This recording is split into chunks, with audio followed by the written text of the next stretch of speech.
The last Gallup poll, Governor, only about 7% of Americans think that we should have increased levels of immigration, 7%. Following on that, Jeb Bush has recently said that immigrants are more entrepreneurial, harder working, and more fertile than others.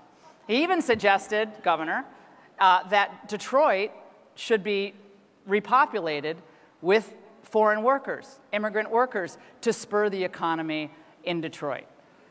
At a time where we have so many people unemployed, tens of millions of Americans out of the workforce, what is Governor Christie in a national setting, let's say you decide to run for president, what are you going to do on these issues? There seems to be a disconnect with the people, Governor, and the pause on immigration, a big one. Well, two things. First off, I think that's misdirecting the priorities, right, that statement. Because what I would be concerned about are the people who are in Detroit right now. The hardworking people who stuck with Detroit and who have stayed there. We want to create economic opportunity for them. We want to create a better educational system so their children have a better future.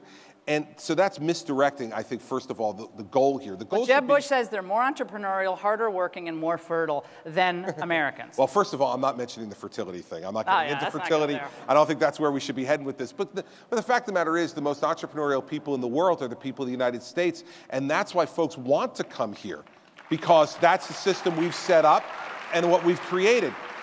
And Laura, what we need to get back to in this country is creating an economic atmosphere where people want to come here and come here legally and create a great life, because the people who are already here are doing that for themselves and for their families. And so my focus on Detroit would be to say, how do we make that city for the people who are there?